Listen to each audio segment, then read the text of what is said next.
অত্যন্ত মর্মাহত হয়ে গেছে, তাই আমি বেশি কথা বলতে পারবো না। তারপরে দুই চারটা কথা না বললেই নয়। আমরা আজকে অনেক সুন্দর একটি বিক্ষোভ মিছিল করেছি, খুবই শান্তিপূর্ণ ভাবে, স্বতঃস্ফূর্ত ভাবে আমাদেরকে সবাই সাড়া দিয়েছে। ছাত্র দল, যুব দল, মূল দলের সংগ্রামী ভাই বন্ধুরা দরিয়ার মধ্যে খুব সুন্দর একটা বিক্ষোভ মিছিল পরিচালনা করলেন আমাদের মাসুদুর রহমান রিপন প্রধান নেতৃত্বে। আমরা খুবই আনন্দিত। আমরা মাঝে মাঝে এরকম অনুষ্ঠান করতে চাই। আমরা বাকশালীদের জানিয়ে দিতে চাই আপনাদের নেত্রী আছে কিনা আমি তাও তো জানি না। আমি কিছু কিছু নিউজের মাধ্যমে জানতে পেরেছি আপনাদের নেত্রী নয়। আপনারা বলতে চাইতেছেন আপনাদের নেত্রী আসতেছে, আবার আপনারা অনেকে কি বিক্ষোভ সমাবেশ করবেন, আপনাদের কর্মসূচি পালন করবেন। আমি দেখেছি 3-4 জনকে এই নদীয়ার বুকে তারা এই ব্যানার লাগাইতে, ফেসবুক লাগাইতে, সেটা রাতের অন্ধকারে। আমি জানতে চাই তারা এত সাহস কোথা থেকে পাবো, তাদেরকে অনুমতি দিল কে? আমি তাদের বিরুদ্ধে আজকে থেকে আমাদের এই যুব দল, জাতীয় দল, এই স্বেচ্ছাসেবক মূল দলকে নিয়ে কঠিন অ্যাকশন ঘোষণা করলাম। আপনারা আমরা স্লোগানের মাধ্যমে বলেছি আমরা দললে কিন্তু ইনশাআল্লাহ ছাড়বো না।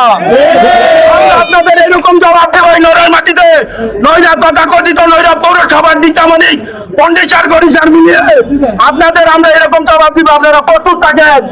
আমার গলা খুবই খারাপ অবস্থা। আপনারা সবাই জানেন দীর্ঘ 17 বছর যে ফ্যাসিস্ট জালেম সরকার বাংলাদেশে জোরপূর্বক ক্ষমতায় বসেছিলেন, তারা জুলাই গণঅভ্যুত্থান আন্দোলনের মাধ্যমে এদেশ থেকে বিতাড়িত হয়েছে। তারই পরিপ্রেক্ষিতে আপনারা সবাই জানেন তারা সাধারণ জনগণের ভোটাধিকার কেড়ে নিয়েছিল।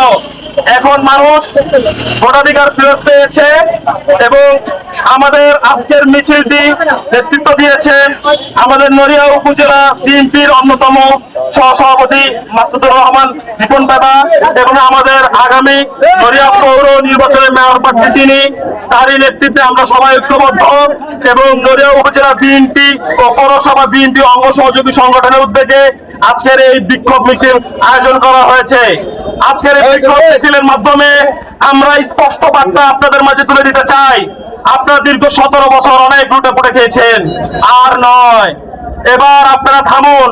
আপনারা কোন রকমের পায়তারা করবেন না, দয়া করে আপনারা কোন রকম পায়তারা করবেন না। আপনারা যদি পায়তারা করতে চান তাহলে আপনাদের পিঠের চামড়া থাকবে না। আমরা অনেক চুপ করে ছিলাম, আমরা অনেক চুপচাপ ছিলাম। আমরা শুধু দেখেছি আপনারা কি করেছেন। আপনারা উন্নয়নের নামে শুধু লুটতরাজ করেছেন এই দেশে।